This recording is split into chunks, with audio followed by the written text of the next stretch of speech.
merci de nous avoir rejoints dans Fil Éco, l'émission qui revient sur l'actualité économique locale. On commence tout de suite avec les titres de cette émission.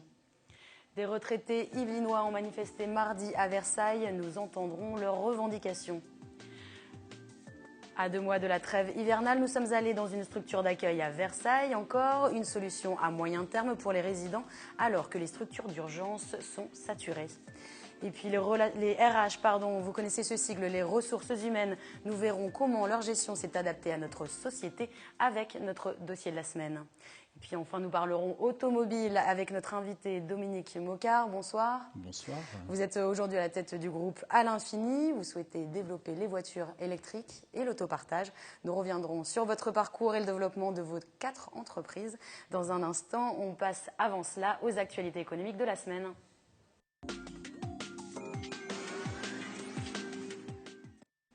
Je vous le disais dans les titres, les retraités yvelinois sont en colère. Mardi, à l'appel de la CGT, une manifestation était organisée devant la préfecture de Versailles. Ils estiment que leur situation se dégrade, notamment en ce qui concerne l'accès aux soins. Yolène Thorez, Jonathan Villeman. Ils viennent d'être reçus par le préfet. Des retraités yvelinois de la CGT se sont rassemblés ce matin à Versailles pour crier leur mécontentement.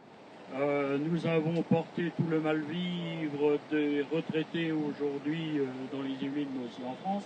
C'est l'Union confédérale des retraités CGT qui a lancé cette campagne au niveau national. Parmi les nombreux sujets qui fâchent, le report de la revalorisation des pensions de retraite au 1er octobre, l'accès aux soins de plus en plus difficile, mais pas seulement. On estime que depuis 1993, le pouvoir d'achat des retraites a été diminué de 20%. Donc partant de là, on a vécu aussi les franchises santé. Aujourd'hui, on vit la hausse de la TVA. On est taxé à 0,3% pour la CASA, pour l'aide à l'autonomie. Ces retraités en colère estiment aussi qu'ils jouent un rôle important au sein de la société. S'ils n'existaient pas, s'ils arrêtaient aujourd'hui leur activité bénévole dans la société, il y a beaucoup de gens qui seraient encore plus en difficulté, les associations, etc. Donc on n'est pas que des bouches à nourrir improductives. Dans le département des Yvelines, plus de 1500 cartes pétitions ont déjà été signées. Elles seront déposées à l'Élysée ce jeudi 20 février par une délégation représentant les 8 départements de l'Île-de-France.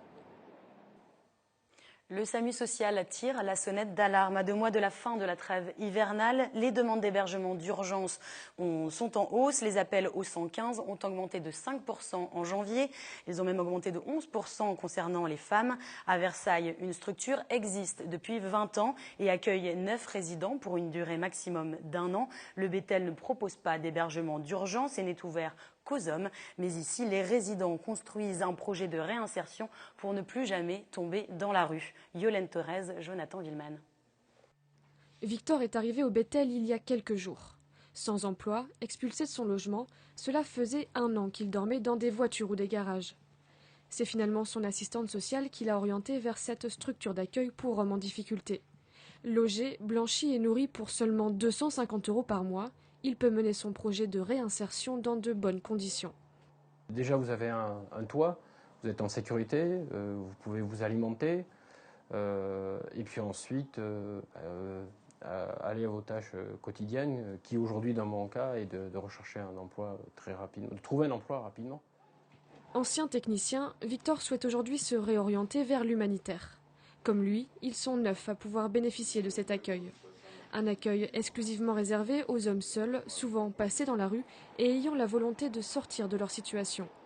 Le temps d'1 an maximum, chacun dispose d'une chambre individuelle, de la cuisine, de la salle de bain et du salon commun. Il y a aussi des règles à respecter. Et dans ces règles-là, c'est-à-dire qu'ils ont ce qu'on appelle un planning hebdomadaire et chacun a des tâches. Par exemple, il y en a un qui va être référent pour préparer à manger la semaine, il y en a un qui va laver le salon où nous sommes, il y en a un autre qui va laver le couloir, le premier étage, etc. Chacun a des missions à respecter. Subventionné en majeure partie par la direction départementale de la cohésion sociale des Yvelines, le Bétel fait partie de l'association SOS Accueil qui mène plusieurs actions. En 2013, sur les 26 résidents reçus ici, 10 d'entre eux ont trouvé un logement et un emploi. Souvent, les autres retournent dans leur famille, quittent la région ou sont réorientés vers d'autres structures. Nous l'apprenions la semaine dernière, un ingénieur de 60 ans s'est suicidé le 12 février sur son lieu de travail. L'entreprise Dassault Systèmes à Vélizy-Villacoublay. L'homme a sauté du 5e étage. Une enquête est toujours en cours, mais d'après les premiers éléments de ce drame, il serait lié à des problèmes personnels. Pour rappel, Dassault Systèmes est une filiale du groupe Marcel Dassault. Elle a été créée en 1981 pour développer des logiciels de conception en 3D. Aujourd'hui, elle propose ses services aux entreprises industrielles, notamment en leur fournissant des visions 3D du cycle de vie de leurs produits. En 2013, elle affichait un chiffre d'affaires de 2,06 milliards d'euros et elle emploie près de 10 000 collaborateurs, dont 2 500 à Vélizy. Gary Hansens, c'est un ancien sportif de haut niveau, sa passion, le vélo. À 30 ans, il a réussi avec brio une reconversion dans le e-commerce. Il a fondé, il y a 5 ans, une société spécialisée dans la vente de pièces détachées de vélos. Désormais, avec 20 millions de chiffre d'affaires, il veut s'exporter à l'étranger. Un reportage signé Anthony Reich et Patrick Jacques de Dixmude.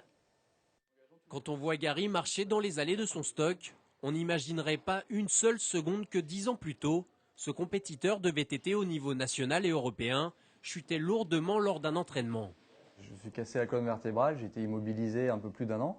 J'ai découvert Internet et le e-commerce à ce moment-là parce que je ne pouvais plus bouger. Et de ma passion, en fait, j'ai essayé de transposer ça sur un modèle commercial, donc le e-commerce. Et l'aventure est née en mai 2008, donc autour du vélo. C'est donc de son lit que Gary se lance dans la vente de pièces détachées et accessoires pour vélo et donne naissance à Alltrix avec seulement 6 000 euros.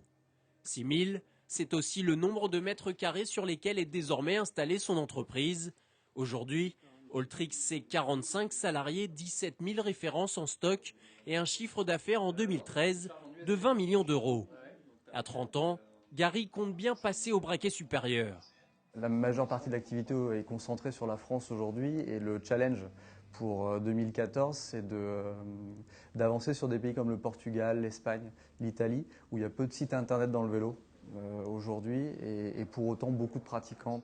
Consécration pour l'entreprise de Gary après le Vélodrome national. Alltrix sera partenaire d'ASO pour le tout premier Rock Paris, où se donneront rendez-vous des milliers de VTTistes du 28 au 30 mars prochain à Mantes-la-Jolie. Et on enchaîne tout de suite avec un autre entrepreneur, yvelinois, Dominique Mocard, dans l'entretien.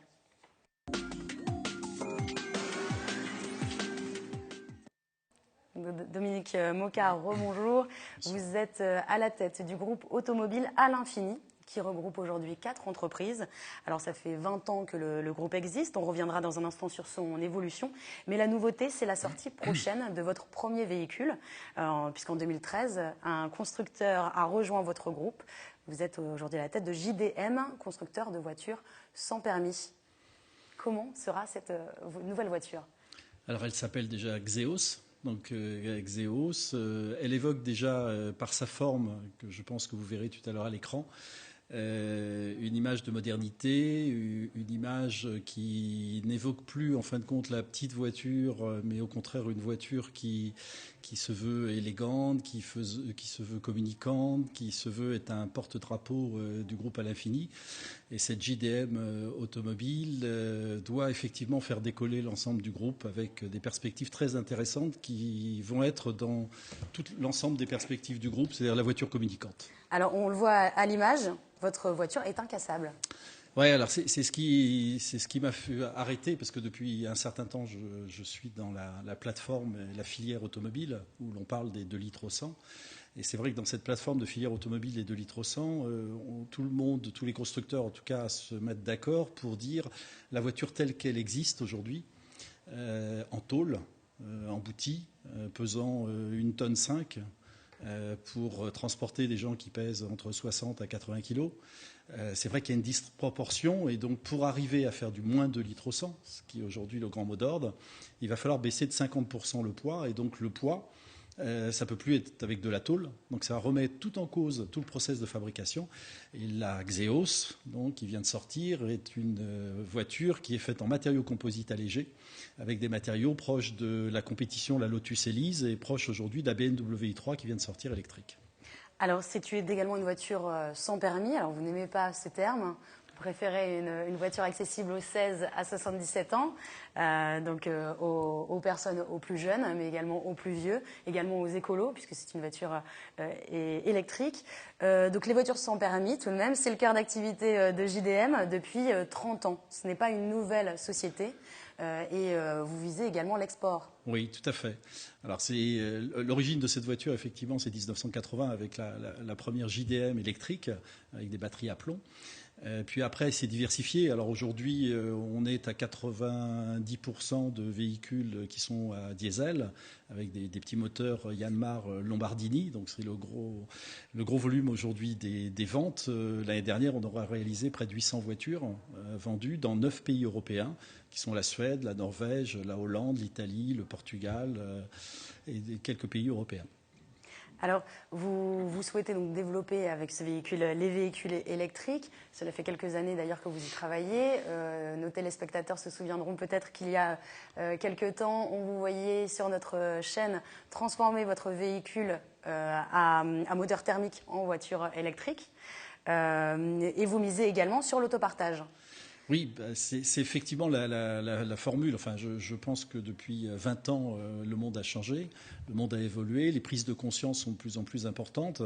Il y a peut-être qu'une chose qui n'a pas changé jusqu'à présent, c'est vraiment le monde de l'automobile. Parce que quand on vérifie avant les années 1900 comment les chevaux traversaient Paris, ils traversaient à une certaine vitesse. Je pense que les voitures traversent à peu près à la même vitesse aujourd'hui. Le seul problème, c'est qu'au lieu d'avoir quelque chose qui conserve, qui existe dans l'environnement, on envoie des particules aujourd'hui à l'extérieur. Donc l'idée de rouler à moins de 80 km/h dans les villes me fait pencher aujourd'hui sur ce type de concept de voiture qui me semble plus propice pour un bon développement et permettre, en plus dans cet environnement, grâce à l'autopartage, de pouvoir en plus partager cette voiture. C'est pour ça qu'aujourd'hui, on oriente de plus en plus vers la voiture électrique qui va permettre effectivement d'avoir une voiture assez moderne, qui n'existe pas, et une sorte de support de téléphone portable, de smartphone, qui permettra de rendre la voiture encore plus communicante. Alors le téléphone portable, c'est là-dessus que vous avez misé. Vous avez d'ailleurs, c'est vous qui avez trouvé le concept pour la Twizy, pour permettre l'autopartage et ouvrir les portes sans clé finalement. Oui, on avait participé au concours Lépine il y a quelques années où on avait gagné la médaille d'or et la Coupe de Paris, avant d'ailleurs que les véhicules Bolloré se mettent à Paris, avec un kit qui permettait effectivement de transformer des véhicules existants en véhicule autopartage où grâce à une Keybox, j'étais venu d'ailleurs ici avec la Keybox, on avait la possibilité d'ouvrir les portes de sa voiture avec un téléphone portable pour accéder à une Keybox qui s'ouvrait pour donner les clés. Alors aujourd'hui, on a fait un pas encore supplémentaire. Alors, depuis un peu plus d'un an, on a créé une société qui s'appelle Keymove. D'ailleurs, le nom vient de la Keybox. Qui a repris à Renault la gestion ce concept-là. Et Olivier Rossellini, qui est à la tête de Keymove, aujourd'hui participe grandement au déploiement de ce téléphone portable qui va permettre maintenant aussi de démarrer la voiture. Donc, on a l'ouverture des portes et aussi le démarrage de la voiture. Le démarrage. Alors, on reste sur Twizy. Vous avez, avec Keymove, développé la Twizy Way au-delà des frontières de Saint-Quentin en Yvelines. On le verra à mon avis en image. Elle est accessible maintenant dans une station de ski. Oui, c'est la grande nouveauté. On a fait le test. Je crois que d'ailleurs Olivier Rossellini était venu sur votre chaîne vous présenter effectivement les prémices, le démonstrateur que l'on avait fait sur les deux Alpes. Là maintenant, c'est chose faite à l'Alpe d'Huez, où effectivement 24 Twizy en ce moment sont en autopartage à la montagne, avec des équipements, et ça c'est la force du groupe aujourd'hui, c'est-à-dire que ADM est toujours une société avec des ingénieurs qui innovent, LDM est toujours une société qui fabrique nos innovations. Et donc on a transformé les Twizy en des petits véhicules qui permettent de porter les skis et de pouvoir en plus utiliser ces Twizy avec le forfait de ski. Ce qui permet donc aux gens de la montagne de pouvoir aller un peu plus loin en fin de journée que de rester dans la station. Alors pour rappel, ceux qui ne connaissent pas encore le groupe, dans votre groupe, vous avez donc JDM, LDM, ADM et Keymove. Oui. Vous développez donc du coup avec ce système de téléphone également l'autopartage pour votre nouveau véhicule Xeox. Le but, c'est également en fait de rendre accessible ce véhicule à l'autopartage. Oui, alors le but déjà, c'est de se dire que, vous savez, il y a trois ruptures qui ont marqué notre monde. La première rupture, je pense qu'il y a eu le téléphone avec fil qui est arrivé après au téléphone sans fil avec un Nokia qui était indétrônable. Et puis d'un seul coup, on a vu les smartphones arriver en 2001 avec une marque qui n'était pas du tout dans le téléphone mais qui faisait du service.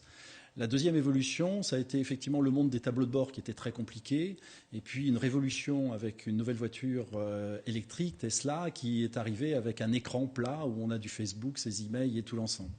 La troisième révolution, aujourd'hui, c'est de se dire qu'on est en perpétuelle communication à la maison, dans la voiture et au travail. Et pour conserver tout ça, aujourd'hui, c'est le data, c'est-à-dire c'est ce qui se passe sur le cloud.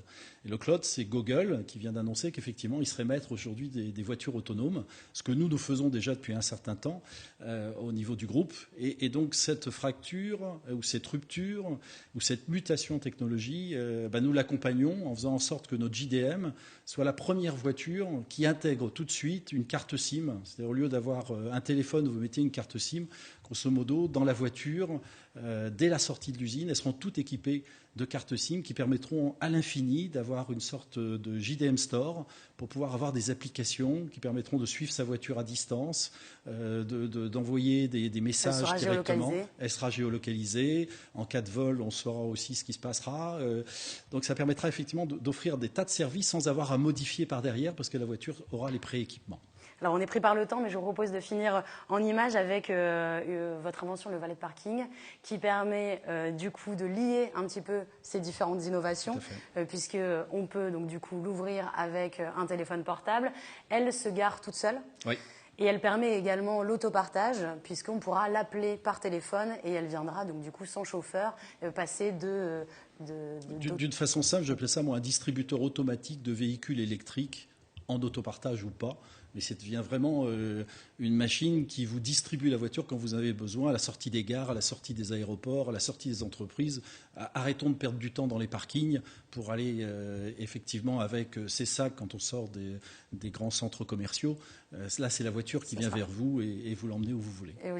Mais en tout cas, merci beaucoup pour ces éléments d'information. Merci pour votre invitation. On verra certainement, en tout cas dans quelques années, se développer ce type de véhicule. On passe tout de suite au dossier de la semaine.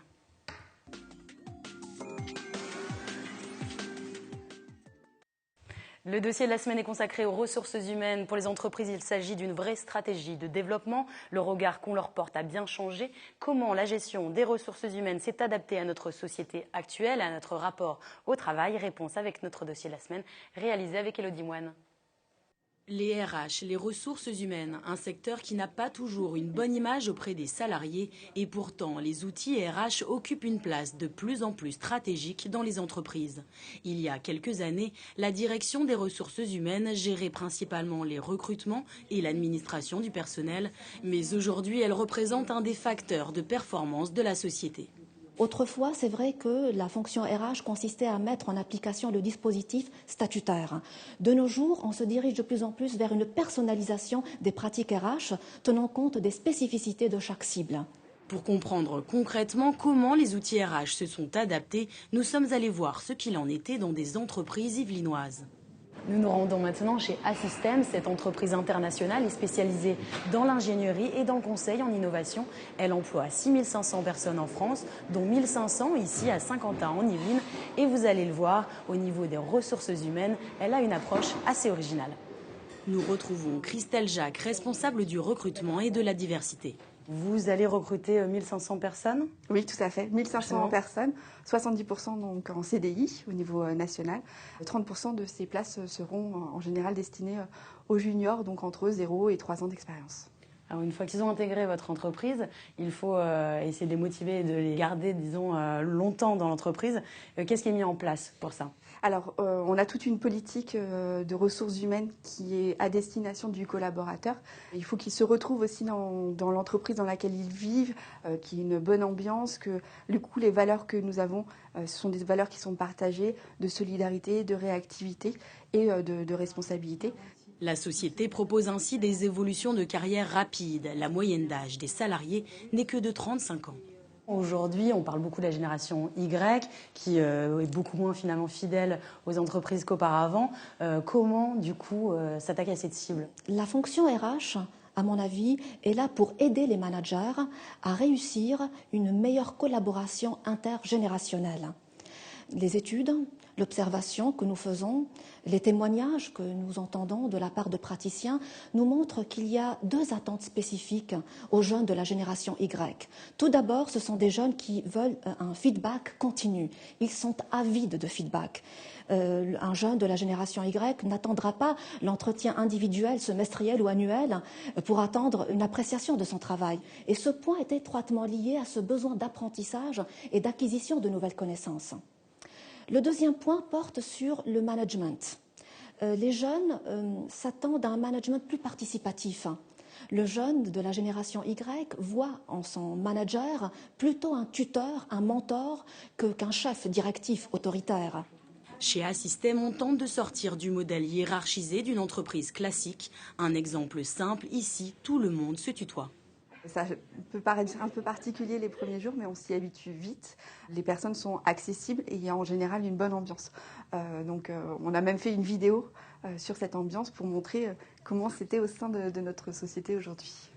Les jeunes ne sont pas les seuls privilégiés de l'entreprise. Une charte visant l'équilibre entre vie professionnelle et vie privée a également été mise en place pour faciliter le quotidien des parents. Pas de réunion après 18 h par exemple. Enfin, pour évoluer, un institut de formation a été créé. On a un institut qui regroupe plusieurs instituts de formation. L'idée est venue qu'on a beaucoup de compétences en interne, on a beaucoup d'experts, des personnes qui vont partir à la retraite prochainement et donc du coup des transmissions de savoir-faire et d'expertise à avoir. On a des secteurs qui, comme le nucléaire, sont en plein essor depuis maintenant quelques années. Du coup, à travers ces instituts, on a nos experts qui forment la jeune génération. Donc chaque grand cœur d'activité au sein d'Assystem a son institut qui permet de former soit des collaborateurs d'un autre secteur et qui rentrent dans ce nouveau secteur, soit des collaborateurs qui seraient des nouveaux embauchés au sein d'Assystem et d'avoir cette couleur métier qu'ils n'ont pas forcément peut-être à l'école. Les collaborateurs restent en moyenne 7 ans dans cette entreprise. Dans les grandes entreprises, la DRH est conseillère du management. C'est un partenaire d'affaires qui est là pour aider les managers à gérer leur personnel, leurs collaborateurs. Dans les petites entreprises, rares sont les structures qui prévoient une entité spécifique dédiée aux activités RH. C'est surtout le dirigeant qui fait de l'administration et de la gestion du personnel. Il peut être aussi accompagné d'un directeur administratif et financier. La politique RH est donc forcément différente dans des petites structures. Nous sommes allés voir ce qu'il en était chez Telstar, une entreprise spécialisée dans les solutions de pompage. Mathieu Gilles s'est vu confier la direction de la société par son père il y a 4 ans. Une société dont le capital est détenu à 100% par la famille Gilles. La vraie différence entre une boîte familiale et une autre société, c'est que la direction, c'est-à-dire moi en fait, et la famille incarnent quelque chose. Voilà. Et puis, on est passé d'une gestion, c'est aussi une des difficultés, très patriarcale. Quand mon père s'en occupait, il y avait moins de monde, les gens se connaissaient mieux, c'était un peu plus direct. Moi, aujourd'hui, je dirige 140 personnes, je suis obligé de mettre en place un certain nombre de règles. J'ai embauché, il y a quelques années maintenant, une responsable des ressources humaines qui m'aide là-dessus. Donc, voilà, il faut basculer de ce mode un peu patriarcal à une gestion un petit peu plus organisée des ressources humaines. Sinon, la croissance se fait avec plus de difficultés. Les attentes de ces salariés ont évolué avec la taille de la société. Aujourd'hui, Telstar emploie 140 personnes pour un chiffre d'affaires de 24 millions d'euros. Quels outils vous avez mis en place pour attirer tout d'abord ces salariés ? Alors, proposer à nos salariés une mutuelle, leur proposer des tickets restaurants, leur proposer un certain nombre d'avantages, de 13e mois de participation, qui sont, on va dire aujourd'hui, un peu le standard dans une boîte de notre taille, et en même temps pouvoir les accompagner de façon très individuelle tout au long de leur carrière, via des entretiens annuels, via des contacts réguliers, et je dirais avec leur manager, mais aussi avec la direction, aussi avec leur patron. J'ai la prétention de connaître l'ensemble de mes employés, de savoir ce qu'ils font, de leur dire bonjour quasiment tous les matins. Donc c'est vraiment le mix entre les deux, et c'est ce qui fait que les gens, au final, aiment bien rester chez nous, pour ceux qui restent. On a, comme toutes les sociétés, un turnover, je dirais, un peu obligatoire.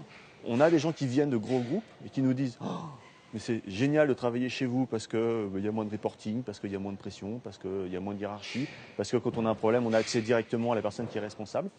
Et d'un autre côté, on a des gens qui nous disent moi, ça ne me convient pas, j'ai besoin d'être dans une structure un peu plus grosse, beaucoup plus encadrée. c'est plus difficile pour nous de proposer un plan de carrière extrêmement défini. Les gens chez Telstar font leur carrière, je dirais, ils se la font eux-mêmes en fait. C'est-à-dire que ce n'est pas défini à l'avance. Petite et grosse structure ne propose donc pas les mêmes outils RH, mais Mathieu Gilles réfléchit à mettre en place une formation interne. Au-delà de la taille, le secteur d'activité a également son influence. Les usines miseront plus sur la sécurité au travail, les entreprises technologiques sur l'investissement et la créativité de leurs salariés. Aujourd'hui, la gestion des ressources humaines a donc pris une place majeure, un véritable atout compétitif qu'il faut adapter au secteur d'activité, à la taille de l'entreprise ou de l'établissement public et de plus en plus au profil de chaque salarié.